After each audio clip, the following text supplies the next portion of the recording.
Thanks for joining me today. Today I'm going to answer a quick question which was addressed to me by Mariabelle Hurley, and that question was around heat and makeup and warm environments and looking your best. So essentially the question was, with hotter weather coming up during the summer, perhaps going out to clubs, dancing, discos in the evenings can get very disco, that shows my age. It can get very warm. What can you do to basically keep your makeup looking as good as possible and avoid issues with your appearance? You know, makeup slipping or your wig not looking its best. So for me, this question's an interesting one because it's very much a seasonal question. When I go out to a club or something like that in the evening, you're always going to have that occasion where you get a bit warm, you get a bit hot, and it's not so, let's say, ideal, particularly when you're wearing a big wig like this. You're going to feel a bit warm if you're wearing this. And I've had the occasional night when you've got, you know, sweat on your brow and things are, let's say, it's not ideal circumstances. First thing I say with regard to a wig is that sweat strips the lining from the fibers of a wig, which is how you can get some of those really sort of frizzy problems on wigs, particularly at the back of the neck where there's a lot of heat built up in a wig. And back here you will get the fibers get very tangled, they get very difficult to manage. You can be fine here, but at the back you get that knotted, tangled effect. And that tends to be to do with sweating and dancing, going out at night, that kind of thing. So for one thing, any form of sweat that you have is going to make it difficult to maintain a wig for a long period of time. So if it's shorter weather, I would try and typically get away with this kind of style of blonde bob. So short at the back, it's not covering up so much of your neck. It's a lot easier to be able to wear out. Now, you may find that that hairstyle doesn't particularly suit you. I can get away with it. So for me, this is always an option. Shorter hair, not so much at the neckline. That's why essentially this wig has lasted for ages, because it doesn't have that problem with long hair down the back of the neck that gets very hot and sweaty.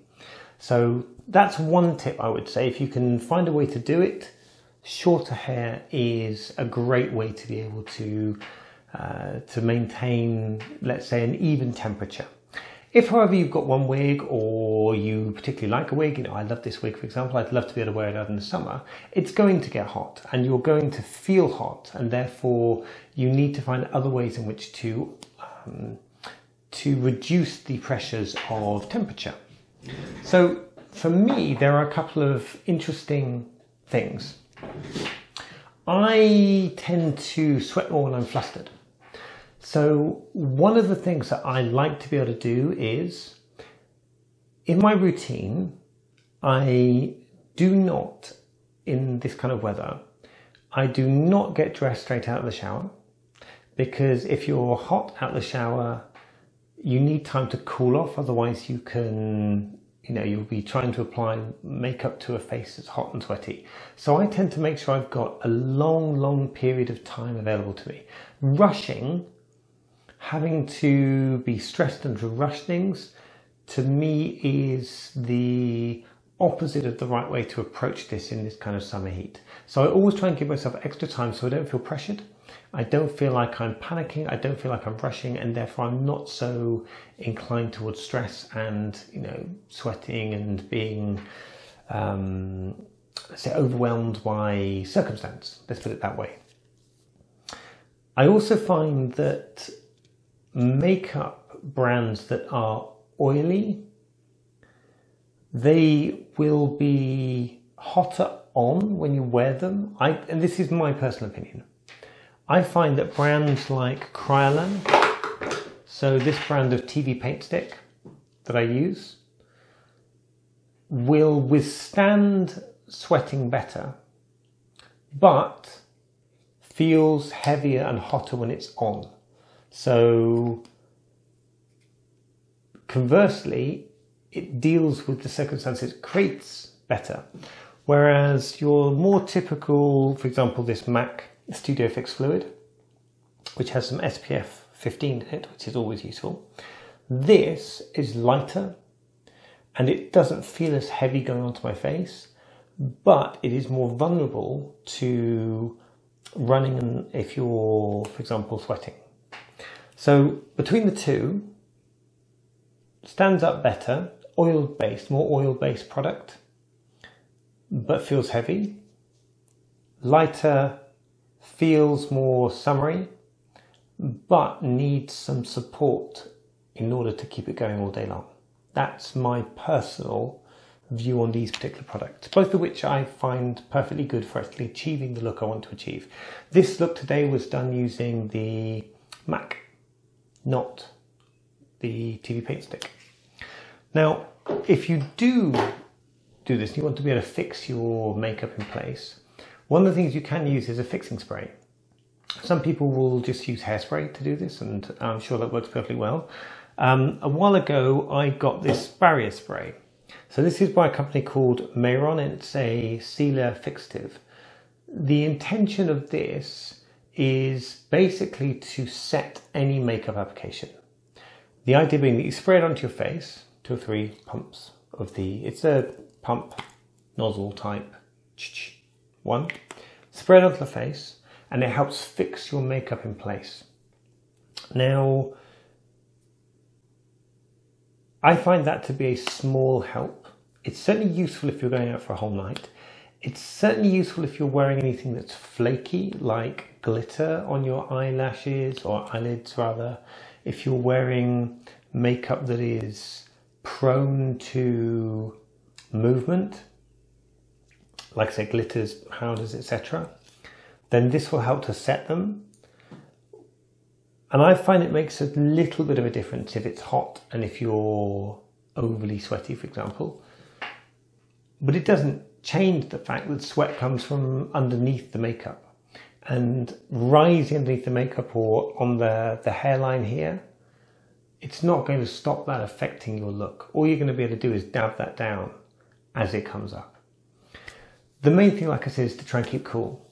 So wearing nice sort of loose, light clothing, linens, cottons, natural fabrics, light, loose clothing is always the best way if it's hot. And if you're particularly worried about how you're going to stand up to that heat for the whole of the day, something like this dress, for example, I've got all of my arms exposed, I've got all of my legs exposed. It's nice sort of lacy here. It's covering up a bit, but it's not, you know, it's not an overly heavy dress. This is a nice light dress. You know when you hold a dress up or you hold up an outfit if it feels heavy. If you're going out in jeans and you get hot, then you know that's your own fault. You've brought that on yourself. But those are the kind of things I would do. Give yourself plenty of time, no rushing, plenty of time to get ready. If you can, wear a shorter wig, something that doesn't cover the back of your neck, doesn't go down your back. That certainly can help a lot. Fix your makeup in place with a fixing spray, something like this. Hairspray is perfectly good. Something along those lines, something to fix the makeup in place. Wear layers that are loose and will allow air to circulate. And yeah, just try and dress appropriately for the weather. Dress in a way that is going to allow you to try and remain cool. That's about as good advice I can get. One way or another, longer wigs, you're going to get hot. It's really just about how well you can cool down and how efficiently you can deal with the situation. There's not much more I can say than that. And also, let's not forget this. Perspiration, heat, it's very personal. Until I was about 22, I used to get really clammy, sweaty palms. Now, my palms are dry as a bone. I never get sweaty palms. They are lovely dry. But when I was in my late teens, early 20s, they were horrible. In hot weather, you wouldn't want to, I had to dry my hands before shaking hands with people. Really weird situation. I don't know if it was a nervousness thing. I don't know if it was adolescence. I have no idea what it was, but these things fade. Maybe it's a confidence thing, I don't know. But we're all different, and it's just about doing whatever is best for you. The bottom line for me is, if you feel comfortable, if you feel unflustered, to my view, you're less likely to have problems that are brought on by anything other than heat. Heat, if you can always try and get out of it. Get in the shade, go outside, try and avoid the hot situations, but otherwise there's not much you can do about this. But hopefully that will help. There's a few suggestions there. I've used this before. It's very hard to say how good it is because there's no test. I never ran a test at the same time. So it's not like I did half my face with it and half without and experienced differences. You know, I've simply worn it. I haven't had issues. Seems to be okay. But the weather today, for example, it's super hot today. So another piece of advice, I put on this, underneath this I'm wearing the breastplate. It's hot today. If I went outside wearing this breastplate under here, I would be boiling. So not wearing too much in the way of heavy breast forms, too much padding, paring those things back is another good way to help reduce the pressure of temperature, particularly the sun. If you can get down to nice loose stuff and sacrifice a bit of the shapewear type stuff that you might have been wanting to wear, that can make a big difference. Because this breastplate, it would be horrendous to wear this out in the sun. It's far too hot today. So as soon as I'm done with this video, it's coming straight off. It's a beautiful thing, but not for today's temperatures. So that's my advice. Any other comments, please let me know down below. I don't do mist sprays or that kind of stuff, you know, these kind of things. I don't do little handheld fans. I guess these are all options, but for me, they're sort of artificial substitutes for setting yourself up to be in the best position to be able to deal with these things. So any comments, please let me know down below. Feel free to like, share and subscribe. You can find me on my website, which is www.julietnoir.uk. Through email, you can get hold of me at juliettesnoir@gmail.com. And yeah, feel free to like, share and subscribe. Look forward to talking to you all again soon. And as ever, bye. Bye.